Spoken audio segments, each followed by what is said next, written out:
Bonjour à tous. Ah, il y a déjà plus de monde. J'espère que tout le monde va bien. Amen, amen. On se retrouve encore aujourd'hui. Encore, mais c'est pas encore de lassitude, c'est encore dit avec joie. Parce que c'est un nouveau dimanche où nous n'avons pas la chance, mais la grâce de pouvoir louer notre Dieu, de pouvoir nous réunir pour donner un culte d'adoration, pour rendre un culte d'adoration à notre Dieu.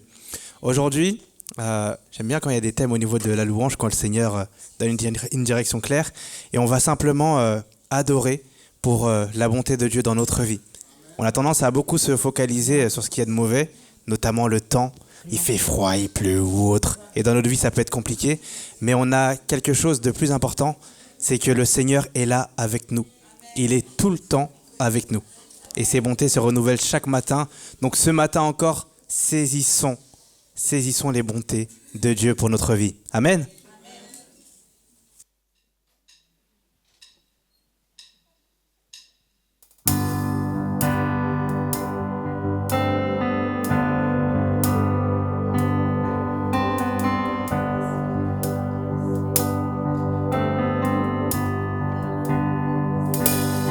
Seigneur, ta bonté ne faillit jamais. Tous les jours, tu me tiens dans tes mains. Dès que je me réveille, juste avant mon coucher, je chanterai la bonté de Dieu. Toute ma vie tu as été bon. Toute ma vie tu as été fidèle. Avec le souffle qui est en moi, je chanterai la bonté de Dieu. J'aime ta voix qui me conduit dans les épreuves, dans les ténèbres. Tu m'entoures de tes bras. Tu es pour moi comme un père. Oui, tu es mon ami. Je peux voir la bonté de Dieu. Toute ma vie, tu as été bon. Alléluia. Toute ma vie, tu as été fidèle. Avec le souffle qui est en chanterai la bonté de Dieu. Ta bonté court après moi. Ta bonté court après moi. Ta bonté court après moi. Je te donne ma vie, j'abandonne tout, je me soumets à toi. Ta bonté court après moi. Ta bonté. Ta bonté court après moi. Ta bonté court après moi. Je te donne ma vie, j'abandonne tout, je me soumets à toi. Ta bonté court après moi. Seigneur, merci beaucoup pour ta bonté dans nos vies, mon Dieu.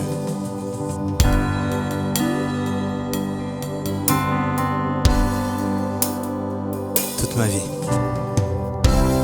Toute ma vie, tu as été bon. Toute ma vie, tu as été fidèle. Avec Avec le souffle qui est en moi, je chanterai la bonté de Dieu. Toute ma vie, Toute ma vie. Toute ma vie, tu as été bon.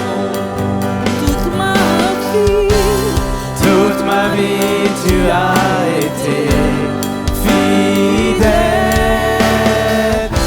Avec le souffle qui est en moi, je chanterai la bonté de Dieu.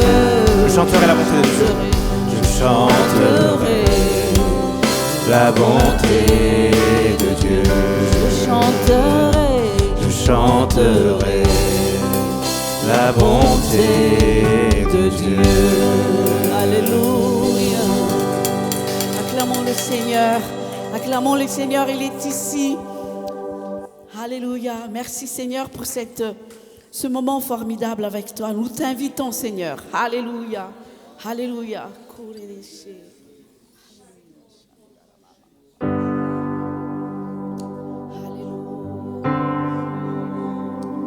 Merci Seigneur. Tu es béni.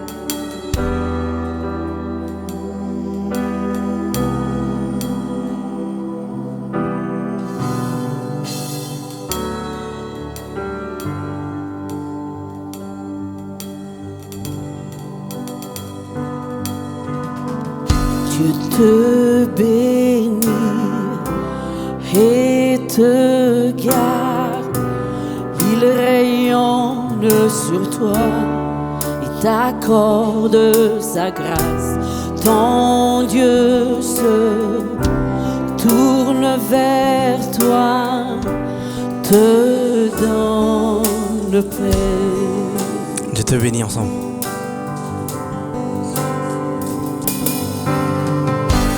Te bénit et te garde.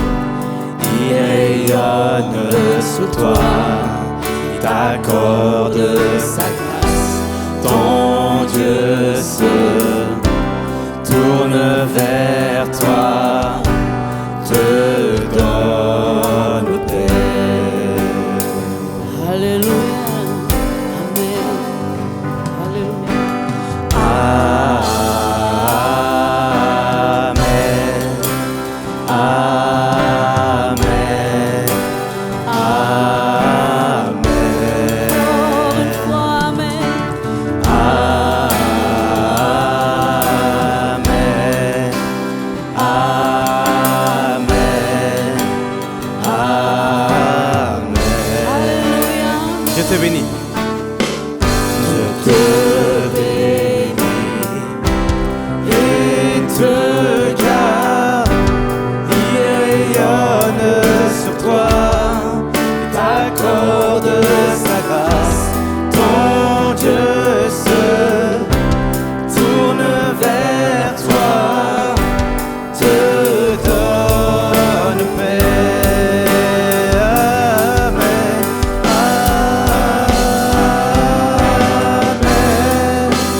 Amen. Amen. Chante encore amen. Amen. Amen. Amen.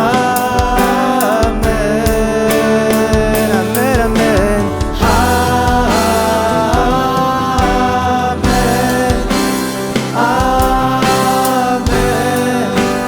Amen. Encore une fois. Amen. Amen.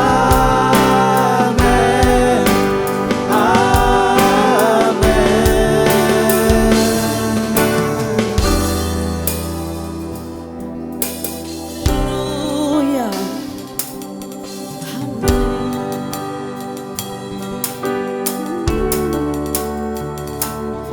Que sa faveur reste sur toi, mule génération sur ta famille et tes enfants et les enfants de leurs enfants. Que sa faveur reste sur toi pour plus de 1000 générations sur ta famille et tes enfants et les enfants de leurs enfants. Que sa faveur reste sur toi pour plus de 1000 générations sur ta famille et tes enfants et les enfants de leurs enfants. Que sa faveur reste sur toi pour plus de 1000 générations sur ta famille et tes enfants et les enfants de leurs enfants. Que sa présence t'environne avec toi, à tes côtés, quel tyran qui t'entoure. Il est pour toi, il est pour toi, dès le matin jusqu'au coucher, à chaque pas, veillant sur toi, dans les larmes et dans la joie. Il est pour toi, il est pour toi, il est pour toi, il est pour toi, il est pour toi, il est pour toi, il est pour toi, il est pour toi.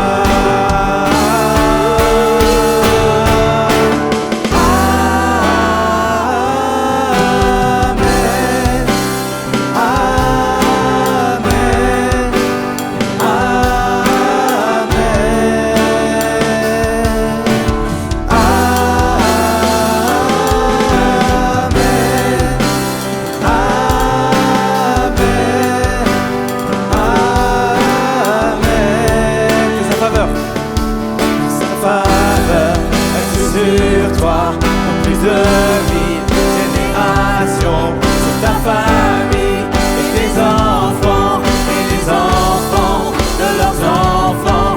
Que sa présence t'environne avec toi, à tes côtés, car le tyran est t'entoure.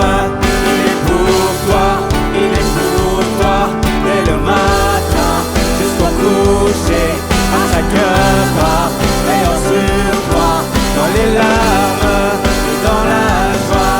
Il est pour toi, il est pour toi, il est pour toi, il est pour toi, il est pour toi, il est pour toi, il est pour toi, il est pour toi.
Seigneur, merci beaucoup pour plus que ta main dans nos vies. Seigneur, merci beaucoup pour ta présence dans nos vies. Seigneur, notre plus grande bénédiction, Seigneur, c'est ta vie en nous, Seigneur. C'est le don de ton esprit. Merci beaucoup pour ta grâce qui est déversée, Seigneur, sur nous. Merci beaucoup pour ton amour, Seigneur, qui parle plus fort que nos fautes, qui parle plus fort que nos péchés. Merci beaucoup, Seigneur, pour ta nature, Seigneur, qui ne change pas, et pour ta bonté, Seigneur, qui se renouvelle chaque matin. Seigneur, merci beaucoup encore pour ton nom, mon Dieu. Amen.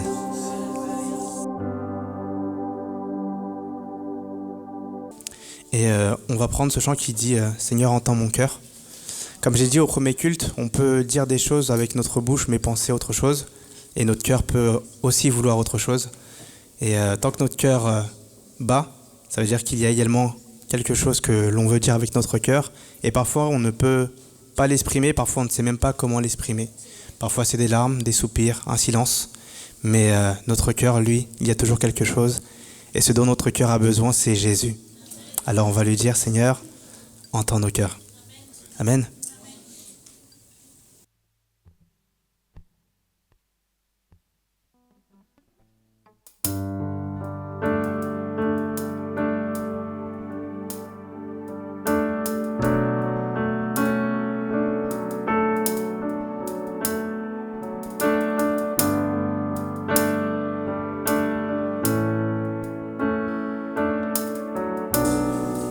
Comment expliquer? Comment expliquer? Et comment décrire un amour si grand, si puissant que rien ne peut le contenir? Tu sais nos espoirs, Seigneur, tu sais mes craintes. Et mes mots sont bien trop petits pour dire tout l'amour que j'ai pour toi. Alors entends mon cœur, esprit qui te loue, entends le chant d'amour d'un enfant racheté. Je prendrai mes faibles mots pour te dire quel Dieu merveilleux tu es. Je ne pourrai pas te dire combien je t'aime, alors entends mon cœur. C'est tout comme la pluie. Si tout comme la pluie, les mots pouvaient couler. Et si j'avais l'éternité, je ne pourrais pas l'exprimer. Mais dans les battements de mon cœur, tu entendras toujours. Merci pour la vie, pour la vérité et pour le chemin. Alors entends mon cœur, Seigneur. Alors entends mon cœur, mon esprit qui te loue, entends le chant d'amour d'un enfant racheté. Jésus, je prendrai mes faibles mots pour te dire quel Dieu merveilleux tu es. Mais je ne pourrai pas te dire combien je t'aime. Alors entends mon cœur. Alors entends mon cœur. Alors entends mon cœur, mon esprit qui te loue.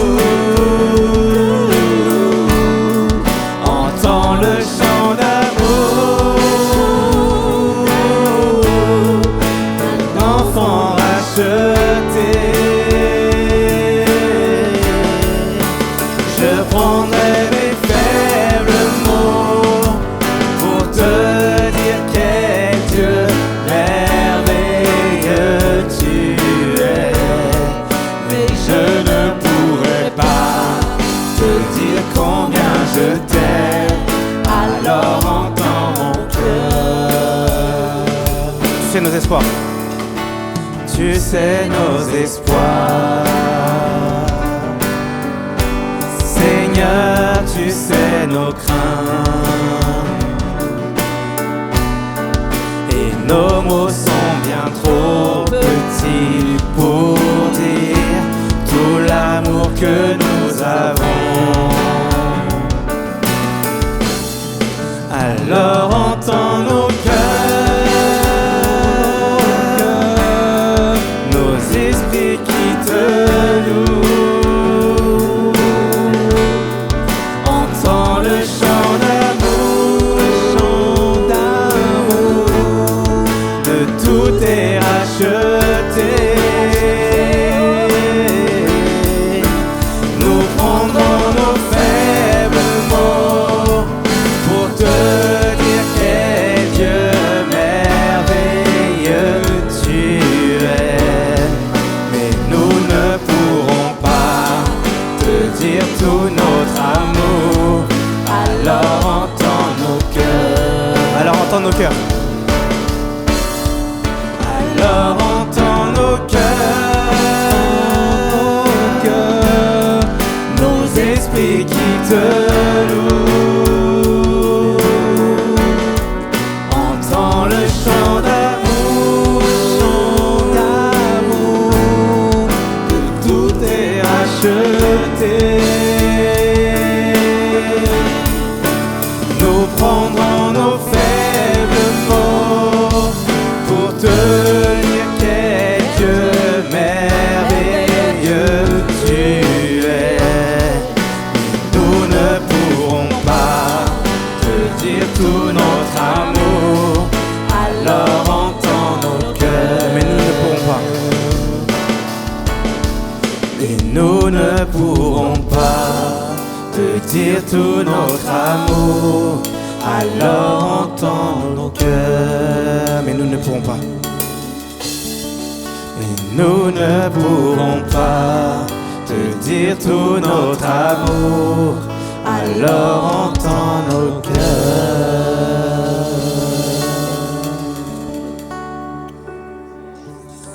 Seigneur, merci beaucoup parce que tu entends nos cœurs, Seigneur, même lorsque nous ne savons pas comment nous adresser à toi. Seigneur, toi tu vois au plus profond de nous. Seigneur, ton amour demeure inchangé. Seigneur, les prières que nos bouches font, Seigneur, proviennent de notre cœur. Seigneur, aide-nous à être authentiques, à être vrais avec toi. Et que rien, Seigneur, ne te soit caché dans nos vies. Merci beaucoup, Jésus, pour ton amour et pour ta bonté. Amen. Amen, amen. Juste avant de prendre la Sainte Seine, on va lire ce verset dans Jean 10, le verset 11 qui nous dit « Je suis le bon berger. Et le bon berger donne sa vie pour ses brebis. » Encore une fois, comme j'ai dit ce matin, c'est pas juste un rituel, c'est pas une coutume ou autre. Il y a une vraie signification derrière la Sainte Seine. Jésus nous a dit de prendre cela en mémoire de lui. Et là dans ce texte, c'est lui qui parle, il dit « Je suis le bon berger ». Alors gloire à Dieu, dans les églises, il y a des bons bergers aussi. Mais bon, ils ne seront pas jaloux de dire que face à Jésus, ils ne sont rien. Et nous avons le bon berger. Et le bon berger a donné sa vie pour nous. Il faut vraiment qu'on se souvienne que son amour lui a coûté sa vie. Mais il n'est plus sur la croix, il est ressuscité. Amen. Et nous sommes là en attendant, mais pas pour rien faire. Pour faire l'œuvre de notre Maître. Amen. Que chacun puisse vraiment se sentir libre d'élever la voix. Il y aura la musique qui va continuer après que les frères vont passer. Mais pour dire, Seigneur, tu es le bon berger pour ma vie. Et peut-être, je ne sais pas où je vais, je ne sais même pas ce que je veux. Mais Seigneur, toi, tu es le bon berger et je te fais confiance. Je remets, Seigneur, ma vie entre tes mains. Parce que tu es le bon berger et parce que tu as donné ta vie pour moi. Si tu as donné ta vie pour moi, Seigneur, tu ne vas pas me laisser, tu ne vas pas m'abandonner. C'est qu'il y a un but. Amen.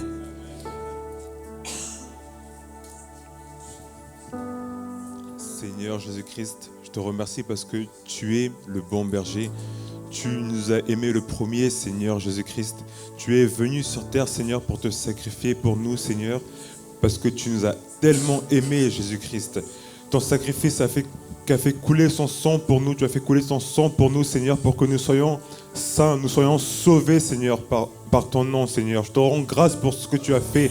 Je te rends grâce pour ton sacrifice. Je te rends grâce aussi, Seigneur Jésus-Christ, pour le symbole du pain et du vin, Seigneur, pour nous, tous les jours, nous rappeler de toi, Seigneur Jésus-Christ, nous rappeler de ce que tu as fait pour nous, Seigneur. Je prie, Seigneur Jésus-Christ, que nous puissions toujours nous rappeler de toi, Seigneur, nous rappeler de tout ce que tu as fait pour nous, la souffrance que tu as fait pour sauver l'humanité, Seigneur Jésus-Christ. Donc, grâce pour tout ce que tu fais, Seigneur, que ton nom soit glorifié dans toute la terre, au nom de Jésus-Christ.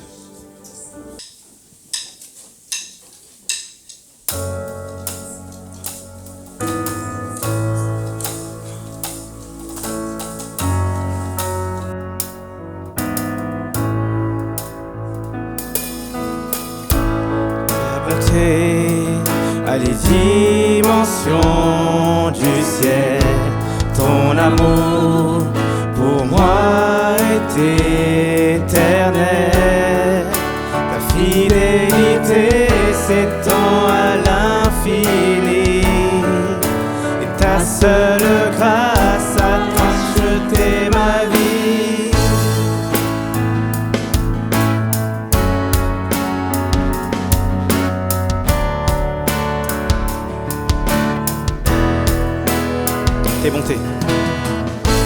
Tes bontés envers moi se renouvellent. Ton amour m'inonde et mes merveilles. Ta fidélité s'étend à l'infini, et ta seule grâce a racheté ma vie.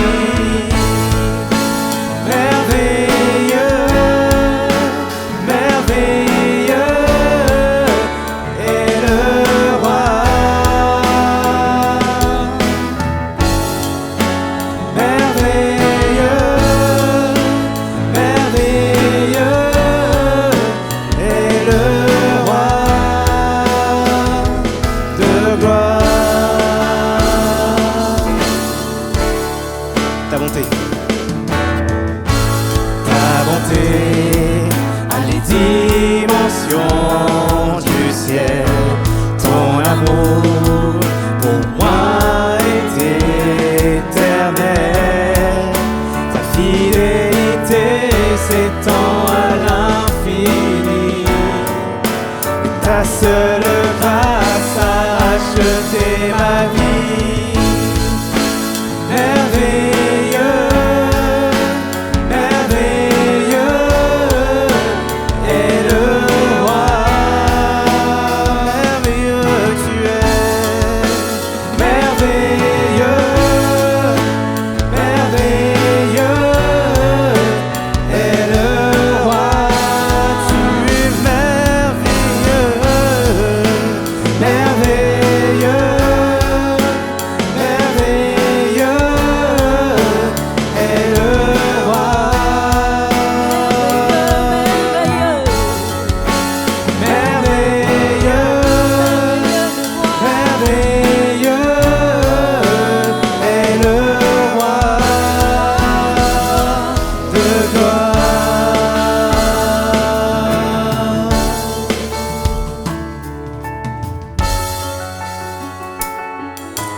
Alléluia, Seigneur, merci beaucoup. Merci beaucoup pour ton amour, Seigneur, et tes bontés qui se renouvellent encore ce matin. Alléluia.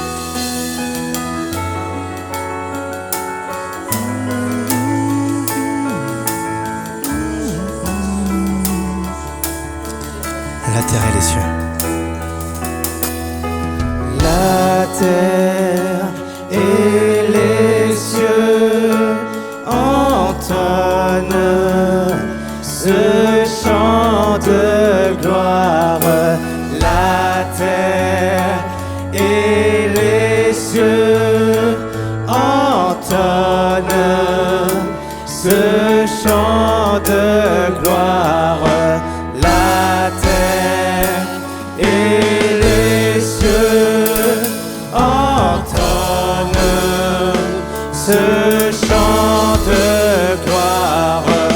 La terre et les cieux entonnent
merveilleux est le roi de gloire tous les jours de ta vie.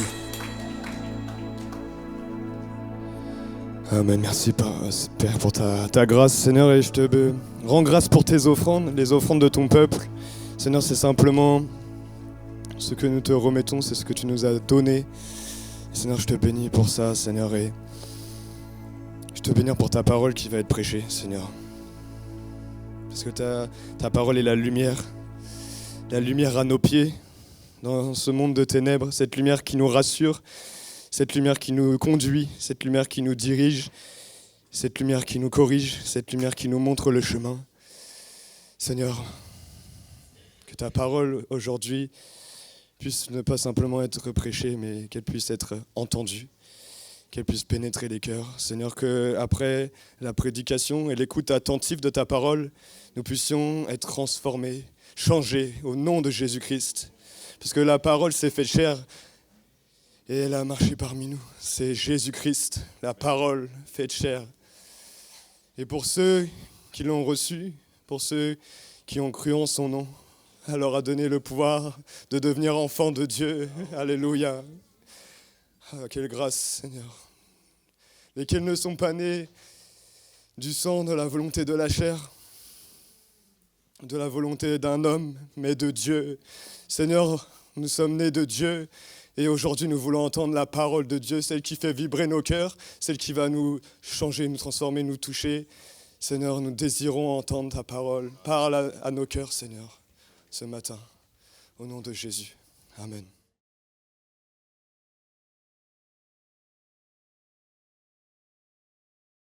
Voilà, nous allons, si vous le voulez bien, continuer à sonder les Écritures, à ouvrir la parole de Dieu, à partager la parole de Dieu.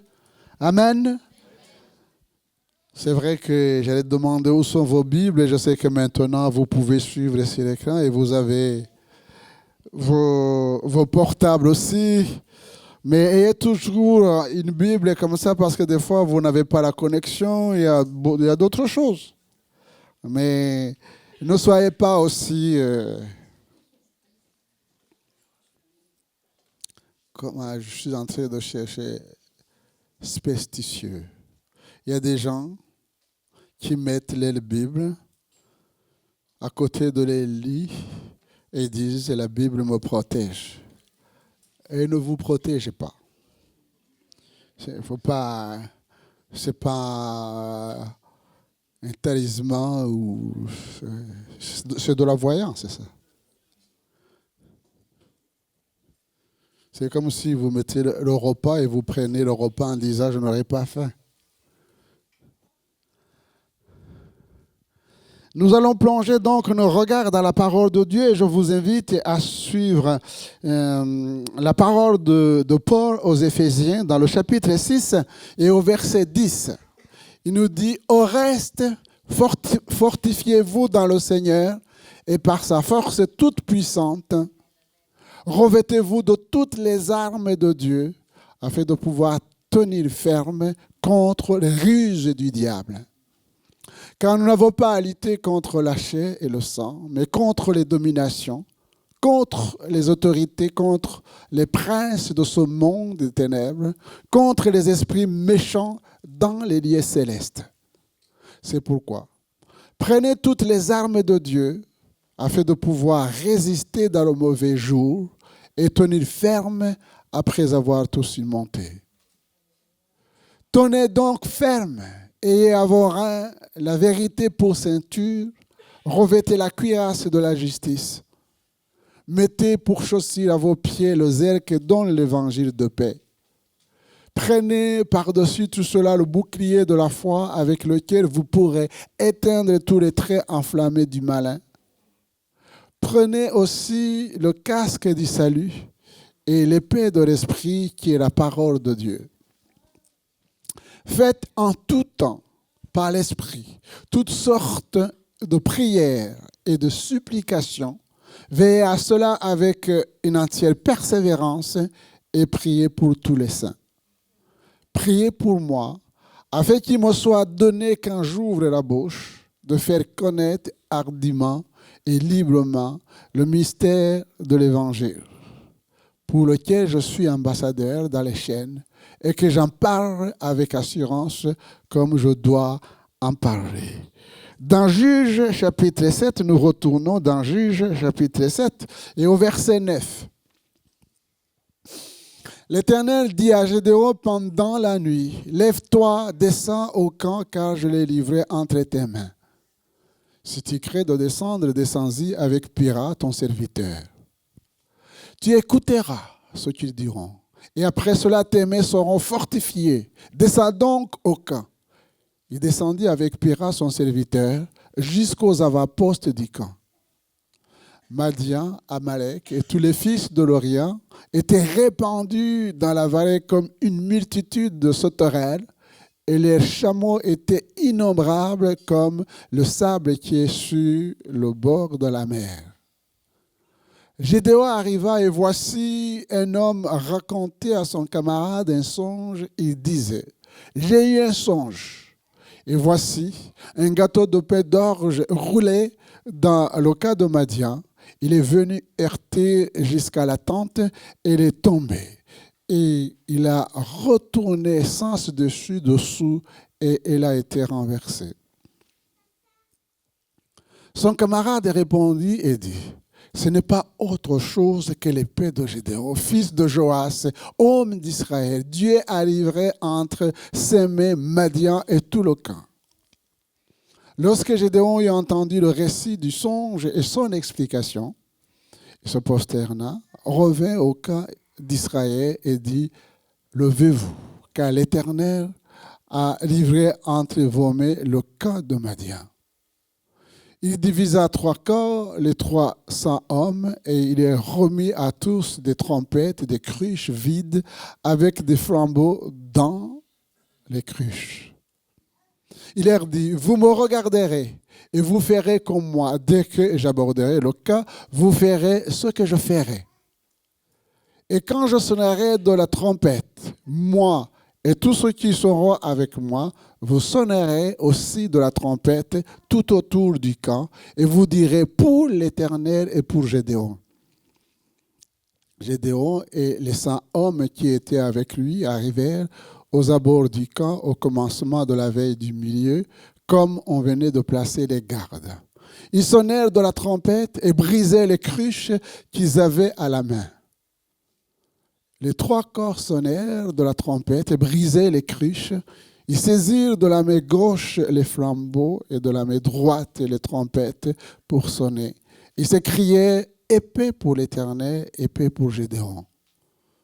Ils restèrent chacun à sa place autour du camp, et tout le camp se mit à courir, à pousser des cris et à prendre la fuite. Les 300 hommes sonnaient encore la trompette, et dans tout le camp, l'Éternel les fit tourner l'épée les uns contre les autres. Le camp s'enfuit jusqu'à Beth-Shitta vers Terera, jusqu'au bord d'Abé-Méola, près de Tabat. Amen. Amen. Alléluia. Si nous ne voulons pas témoigner, ceux qui sont à la mamelle, dit la parole, et ils vont témoigner. Vous avez entendu? Amen. Ah oui? Amen, amen, amen. Je reviens rapidement sur ce que nous avions partagé ces derniers temps. En même temps sur ce qui caractérise un vaillant héros, mais aussi l'utilisation des dons spirituels. La parole de Dieu, on ne peut pas la fractionner. C'est tout un ensemble. C'est tout un ensemble. Et un vaillant héros est celui qui entre dans le combat en utilisant les armes spirituelles. Je reviens sur Gédéon en précisant qu'il a fait une expérience personnelle. Amen. Il a fait une expérience personnelle au moment où il a été visité, où il a rencontré l'ange de l'Éternel, qui est le Seigneur Jésus avant l'incarnation. Permettez-moi, chers amis, avant d'aller plus loin, est-ce que vous avez fait une expérience? Est-ce que vous avez rencontré Jésus? Vous lui avez donné votre vie. Parce qu'il me semble qu'il n'y a pas de victoire si déjà on n'est pas soi-même vaincu par le Seigneur. Gédéon a eu cette grâce, et cette grâce nous est donnée même aujourd'hui de rencontrer le Seigneur. Et à partir de ce moment-là, il a reçu un appel. Amen. Un appel. Parce que Dieu ne nous donne pas la vie pour qu'on reste, comme disent certains, les bras croisés. Non. Il nous donne cette vie. Et j'aimerais souligner vraiment quelque chose qui me semble important. Il y a des gens qui, soi-disant, sont timides. On ne peut pas être timide quand on a rencontré le Seigneur. Parce qu'il y a quelque chose qui s'est passé dans nos vies. Et le Seigneur ne nous demande pas de raconter autre chose. Il nous demande simplement de partager avec nos mots ce qu'il est pour nous et ce qu'il a fait pour nous. N'ayez pas donc honte de Jésus-Christ. L'autre chose, c'est qu'on voit ce cheminement, parce que des fois, on pense que la victoire tombe du ciel comme ça. On voit un cheminement. Et Gédéon rencontre l'ange de l'Éternel. Il y a un échange, un partage.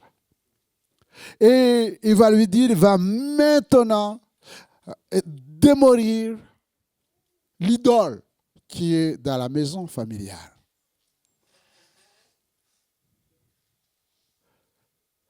Avec maintenant la force qu'il a. Amen. Va avec la force que tu as. On ne peut pas vaincre Madian si on n'a pas été vaincu soi-même et si on n'a pas commencé à démolir tout ce qui empêche le Seigneur d'agir. Il l'a fait. C'est le commencement de la victoire. Et avec la grâce de Dieu, avec les armes spirituelles comme nous allons le voir, eh bien, nous avons la victoire. Ne nous cachons pas, qu'on soit attaqué dans nos corps, qu'il y ait des addictions, c'est déjà une grâce de discerner ces choses et de pouvoir les nommer. Et maintenant, il faut entrer avec la force que le Seigneur nous donne pour démolir tout ce qui n'est pas la gloire de Dieu. Nous avons la force. Eh bien, je pense aussi qu'avoir des doutes, des inquiétudes, des soucis, c'est normal. Nous ne sommes pas des anges. Qui n'a pas eu des soucis? Est-ce qu'un souci, c'est un péché? Non. Avoir des doutes. Retournons dans Juge et vous allez comprendre. Pourtant, il y a un échange, un partage, quelque chose qui s'est passé dans la vie de Gédéon. Mais au chapitre 7, au verset 10, on revient, si tu peux mettre, il dit, si tu crains de descendre. Ça veut dire qu'il y avait quand même la crainte. Vous ne pensez pas, vous avez vu qu'ils étaient une armée redoutable, hein? Aussi nombreux que le sable, c'est une image. Tous ces gens qui montaient des cavaliers pour démolir, ravager. Bien sûr qu'il avait peur. Et il avait dit, si tu crains, eh bien, je veux que tu fasses une autre expérience qui va te donner encore la force pour continuer le chemin que je t'ai tracé, pour faire ce que je te demande de faire. Et dans la Bible, des fois, on parle des personnes, on ne donne pas les noms. Mais il y a d'autres fois où les noms sont précisés. Ici, il dit, descends avec Pura, ton serviteur.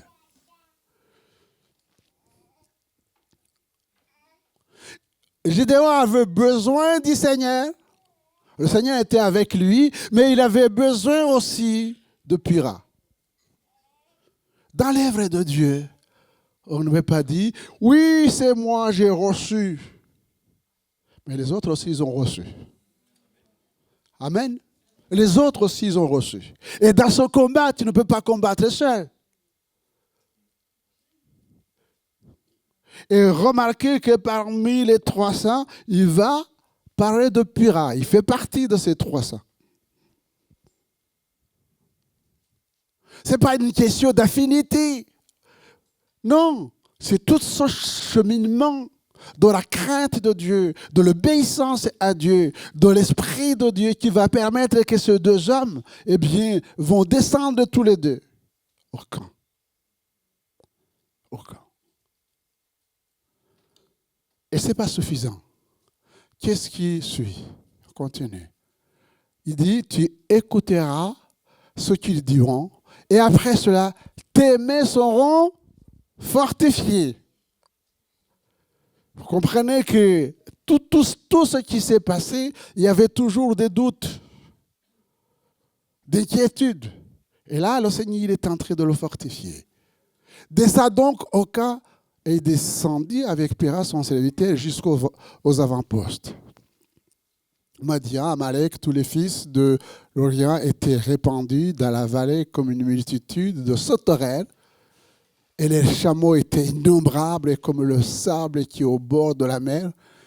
Vous comprenez bien la description. Gédéon arriva et voici un homme racontait à son camarade un songe. Nous arrivons ici sur le don prophétique. Voyez-vous, chers frères et sœurs, la Bible dit, et il faut comprendre cela, que Dieu parle tantôt d'une manière, tantôt d'une autre. Il parle d'une manière. Moi, je me suis posé la question, est-ce que dans le cas de l'ennemi, il y avait un serviteur de Dieu capable de recevoir le songe? Parce que c'est dans le cas de l'ennemi. Ça se passe dans le cas de l'ennemi. Un homme racontait à son camarade des songes. Il disait, j'ai eu un songe. Ce qui est intéressant, c'est que ce songe venait de Dieu. Et l'interprétation est correcte.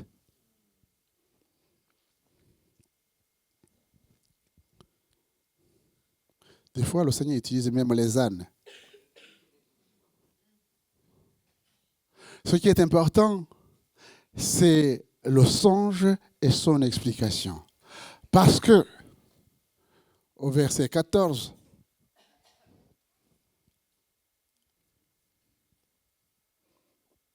verset 15,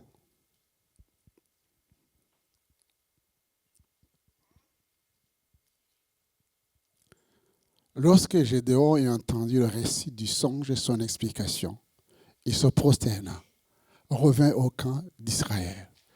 Il dit, levez-vous, car l'Éternel arriverait entre vos mains le camp de Madian. Je bénis le Seigneur parce que justement, le Seigneur ne l'a pas jugé en disant, tu as peur avec tout ce que j'ai fait. Non.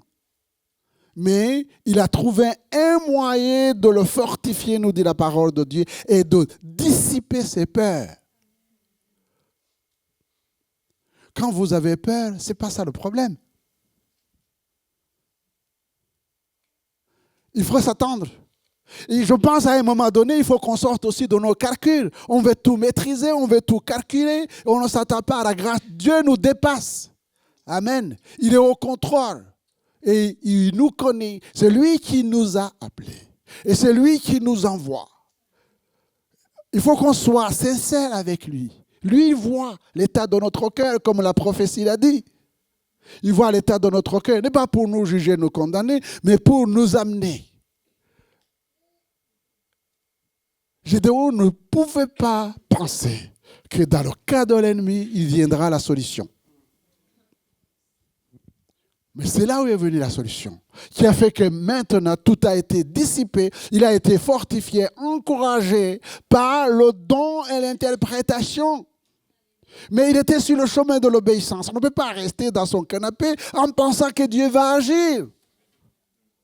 Et on ne peut pas partir en disant, oui, j'ai tout maîtrisé, j'ai 5 000 €, ça va faire tout quand le Seigneur t'appelle. À un moment donné, il faut partir avec ce que tu as sur le chemin de l'obéissance en disant, je sais à qui j'ai cru. Je sais celui qui m'appelle. Et je lui fais confiance. Je lui fais confiance. Les 16 armes qu'avait Gédéon, c'est 300 hommes choisis par Dieu, des criches, des flambeaux et les trompettes. Et vous pouvez aller au combat. Vous avez vu l'ennemi, comment il était? Et vous allez vous présenter avec 300 hommes, avec des criches, avec des flambeaux, avec des trompettes.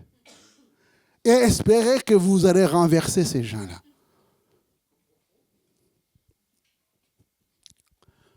Mais c'est ce que le Seigneur lui avait dit. Il faut avoir une dose de foi. Quand vous regardez tous ces chars-là, et quand vous regardez vous-même, vous pouvez trembler. Mais qu'est-ce qui va vous fortifier? Mais c'est Dieu qui m'a dit. Et c'est lui qui m'a donné ces armes. Alors,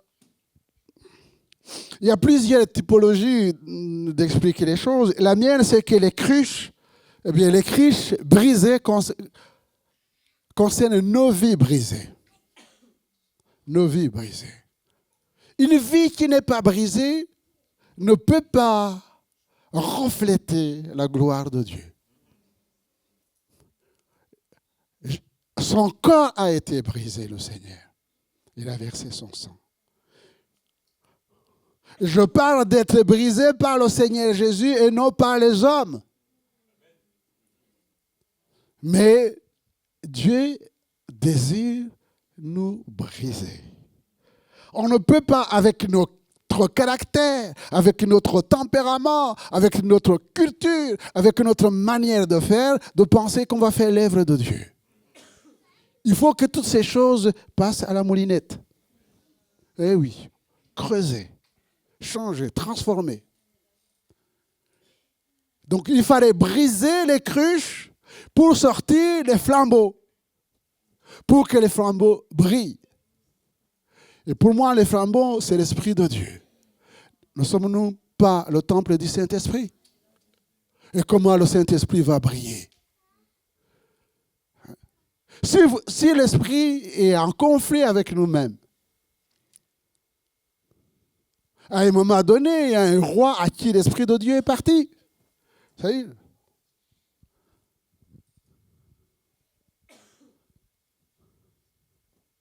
N'irritez pas le Saint-Esprit. Et les trompettes, c'est la puissance de l'Évangile qui délivre et met l'ennemi hors d'état de nuire. Dans l'Épître aux Éphésiens, l'apôtre Paul nous recommande les armes spirituelles. On retourne dans ce livre-là et vous allez comprendre. Il dit, au reste, fortifiez-vous dans le Seigneur. Amen. Et vous dites, Seigneur, fortifie-moi. Et le Seigneur répond, fortifie-toi.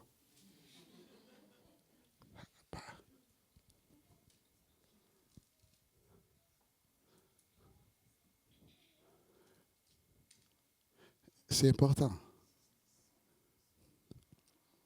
Dieu nous a donné tout ce qu'il faut pour nous fortifier. Et c'est à nous de nous fortifier par sa force toute puissante. Amen. Par sa force toute puissante. Et donc, il nous exhorte à nous revêtir de toutes les armes de Dieu dans le but, verset qui suit, de résister au diable, de tenir ferme contre les ruses du diable. De tenir ferme contre les ruses du diable. De discerner ses ruses et mensonges afin de les repousser. D'être toujours aux aguets, car nous savons que l'ennemi reviendra. Amen. Ce n'est pas parce que nous l'avons vaincu une fois qu'il ne va pas revenir.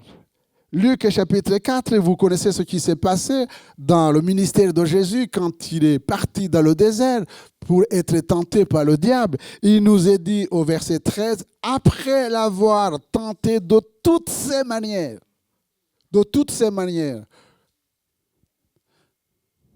je pense qu'il n'y a personne qui est pris de dire, oh, ne me tentez pas. Le diable, il fait son travail. Ah ben oui, il a un travail. C'est son rôle de nous tenter.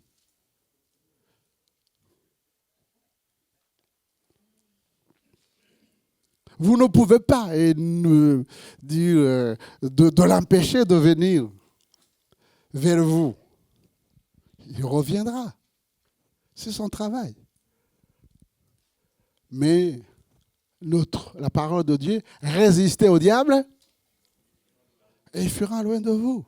Qui dit résister, c'est dire mener un combat. Mener un combat. Et vous ne pouvez pas, et nous allons le voir, sans ces armes-là, vous n'avez aucune autorité sur lui si vous n'êtes pas revêtu des armes spirituelles. Il n'a pas peur de vous, il a peur de celui qui est en vous. C'est différent. Il a peur de celui qui est en vous et qui parle à travers vous. Qui parle à travers vous.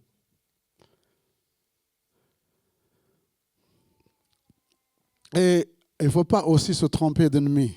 L'ennemi, ce n'est pas votre frère, votre soeur qui est à côté de vous. Si un jour vous êtes en conflit avec un frère et une soeur, le seul remède, repentez-vous et réconciliez-vous. Ne cherchez pas autre chose. Repentez-vous, réconciliez-vous. Et quand vous dites c'est elle ou c'est lui, j'attends qu'il vienne, non, c'est toi qui dois aller, puisque toi, il a le discernement avant.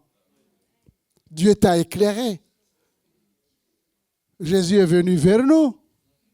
Est-ce qu'il avait péché? Il n'a pas de péché. Il est venu vers nous. Si tu attends que il ou elle vienne te demander pardon, alors non. Tu as discerné les choses et tu es enseigné. Fais comme le Seigneur Jésus. Et la Bible nous dit que nous avons à lutter contre Satan et les démons. Le monde, lui, il ne croit pas à Satan. Il pense que ce sont des chrétiens qui ont inventé le mot Satan. C'est tout à fait normal parce qu'ils sont sous son règne. J'allais utiliser un mot qui n'est pas correct. Je vais corriger. J'allais dire ce sont ses disciples. Non, ce sont ses agents. Nous sommes disciples de Jésus. Mais eux, ce sont des agents. Et c'est pourquoi la Bible nous dit, revêtez-vous. La première chose qu'il nous donne comme arme, c'est la vérité. Amen. On reste sur ces textes, s'il te plaît. Revêtez-vous de toutes les armes de Dieu, afin de pouvoir tenir ferme contre les ruses du diable. C'est pourquoi prenez toutes les armes de Dieu afin de pouvoir résister dans le mauvais jour et tenir ferme après avoir tout surmonté. Tenez donc ferme et avouez la vérité pour ceinture. Amen. Ayez avoué la vérité pour ceinture. Il y a des choses qui sont très simples dans la compréhension. Qui dit vérité, à côté il y a le mensonge. Puisque dans le texte, il y avait aussi ruse, mensonge, hypocrisie. Est-ce qu'un chrétien peut être menteur? Hypocrite. Hypocrite.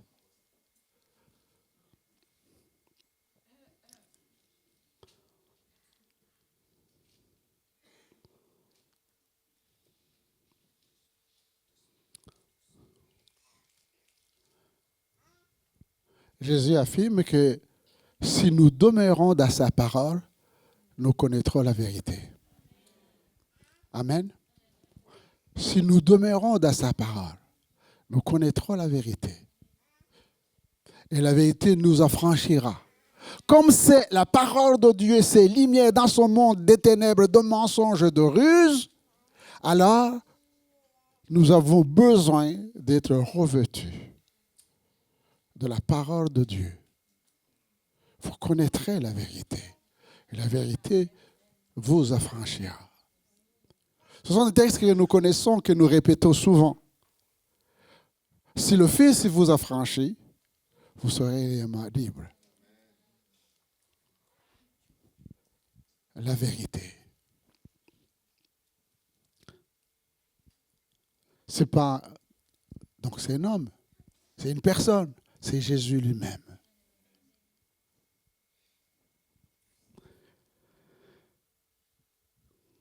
La vérité nous donne la liberté. Amen. Oui. Êtes-vous des hommes libres, des femmes libres? Nous donne la liberté. Pourquoi? Parce que nous ne sommes plus esclaves du péché. Amen. Nous ne sommes plus esclaves du péché. Nous sommes libres. Nous sommes affranchis. Mais ce n'est pas de l'idéologie, c'est une réalité qui s'est passée et qui se passe dans nos cœurs. Jésus nous a rendus libres. Le diable ne peut pas nous toucher puisque nous sommes cachés en lui. C'est notre abri. Il a été vaincu. Et c'est de cette manière que nous pouvons démasquer les ruses de l'ennemi.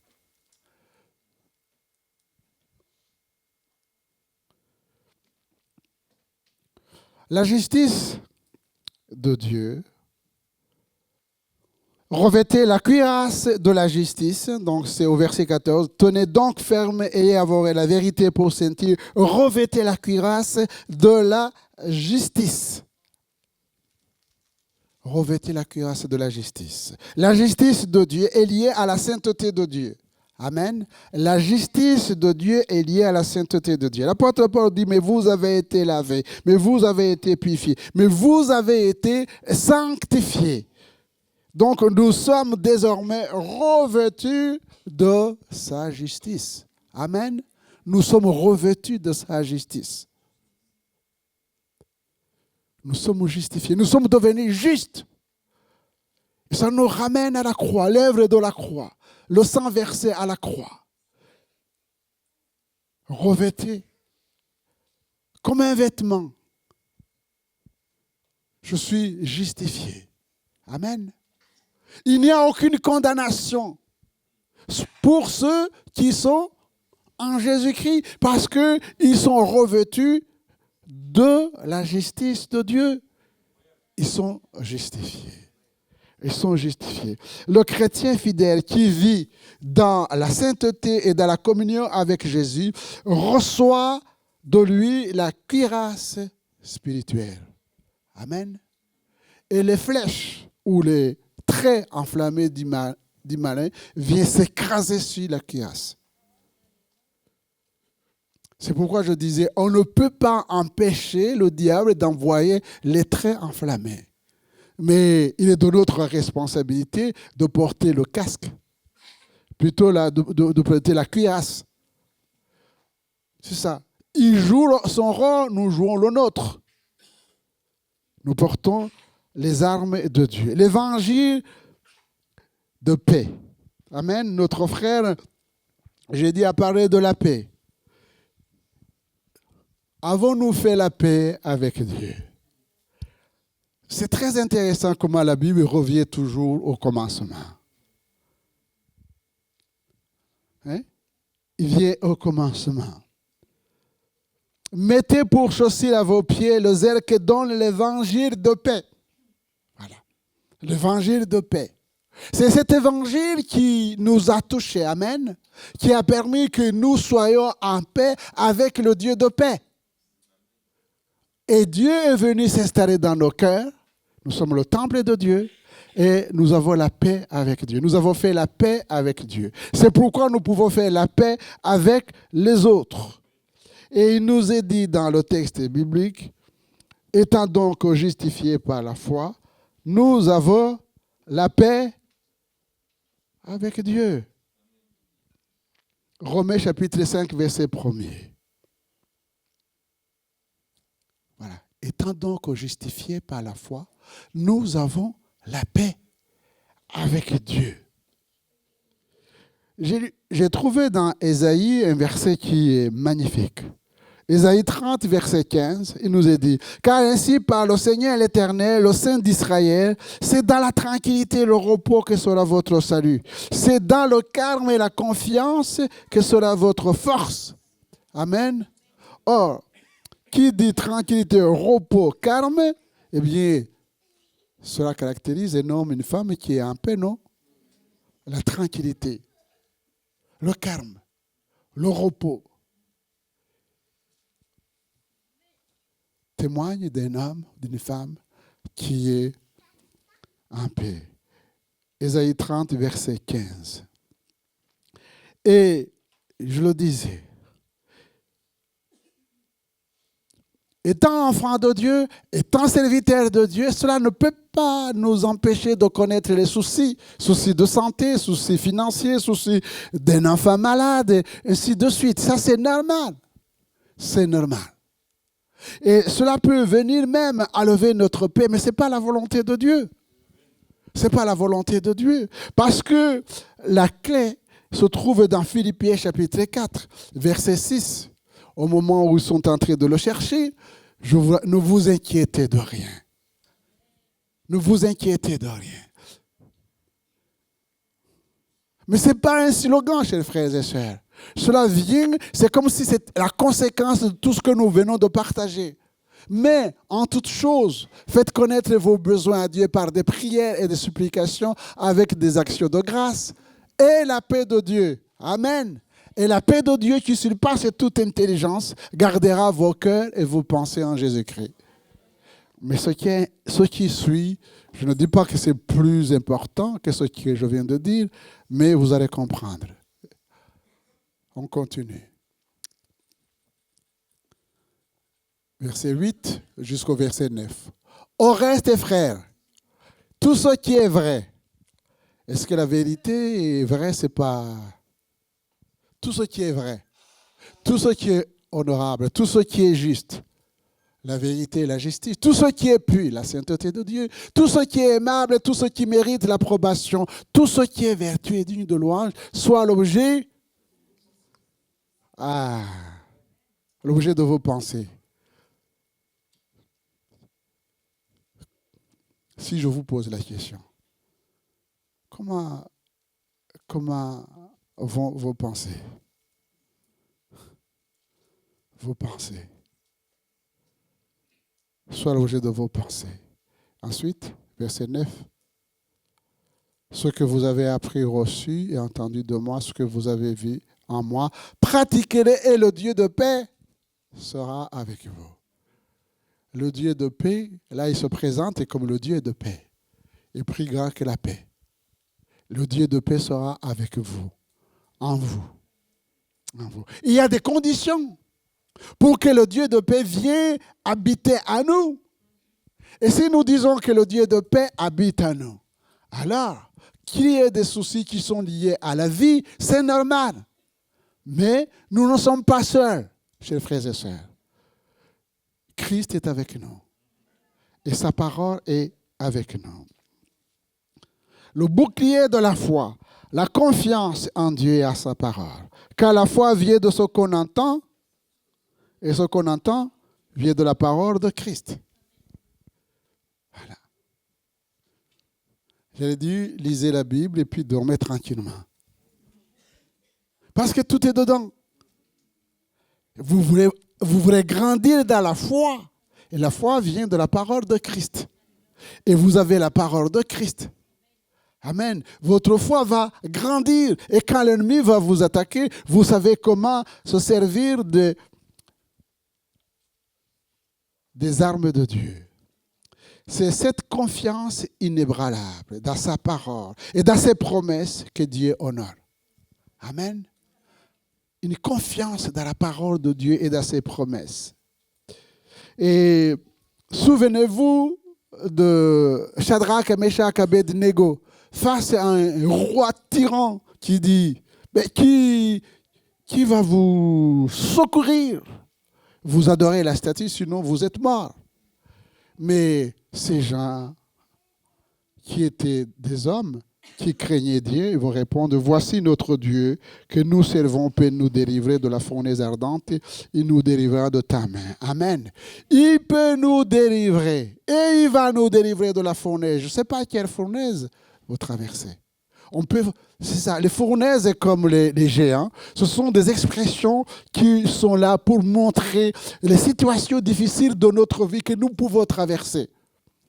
Et la parole de Dieu est là pour nous dire, s'il a été avec David face au géant Goliath, s'il a été avec ces hommes-là face à un roi tyran qui les a jetés dans la fournaise et que le Seigneur Jésus les a secourus, eh bien, gardons la foi aussi quand nous traversons les moments difficiles. Le casque du salut. Tous ceux qui sont sauvés deviennent des cibles de Satan. Ah, je ne vous fais pas peur. Ah oui, oui. Vous avez déclaré la guerre. Vous avez déclaré la guerre. Et ne reculez pas. Le Seigneur Jésus vous connaît, mais le Satan vous connaît aussi. Donc, retroussons les manches. Et il essaie de détruire l'assurance du salut par le doute. Il y a des chrétiens qui doutent. Je doute. Est-ce que je suis sauvé? Est-ce que je suis sauvé? Est-ce que je... Ça c'est l'œuvre de l'ennemi. Doute. Découragement. Déception. Et on tourne ces choses dans nos têtes. Et on ne voit pas que c'est bien distillé par l'ennemi. Au lieu de prendre le casque du salut dans les pensées pour protéger la tête. Hébreux chapitre 4, verset 12. Car la parole de Dieu est vivante et efficace, plus tranchante qu'une épée quelconque à deux tranchants, pénétrante jusqu'à partager âme et esprit, jointure et moi, elle juge les sentiments et les pensées du cœur. Elle juge les sentiments, j'allais dire même les ressentiments et les pensées du cœur. L'autre, c'est 2 Corinthiens, ça nous le connaissons puisque je le partage souvent. Vous l'avez appris par cœur, mais on va aussi le lire. 2 Corinthiens 10, c'est 3. Et quand l'apôtre Paul dit, il met le côté charnel et le côté spirituel. Et nous sommes charnels et spirituels. Parce qu'il nous a traités de charnel. Mais vous êtes charnel. Si nous marchons dans la chair, puisque nous sommes chairs, si nous marchons dans la chair, nous ne combattons pas selon la chair. Car les armes avec lesquelles nous combattons ne sont pas charnelles, mais elles sont puissantes. On vient de les énumérer. Par la vertu de Dieu pour renverser des forteresses et des géants, des fournaises qui sont devant nous. Et la plus grande forteresse, quand nous témoignons, quand nous évangélisons, eh bien, ce sont les raisonnements. Nous renversons les raisonnements et toute hauteur qui s'élève contre la connaissance de Dieu. Et c'est ça, justement, voyez-vous. Le monde refuse de connaître Dieu. Nous connaissons Dieu. Et nous amenons toute pensée captive à l'obéissance de Christ.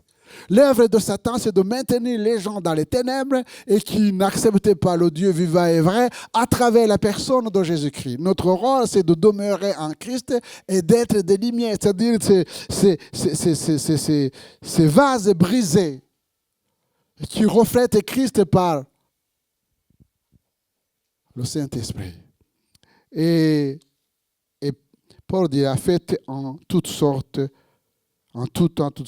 de prières, intercession, supplication, action de grâce et de louange, et de le faire avec persévérance et constance, par l'Esprit.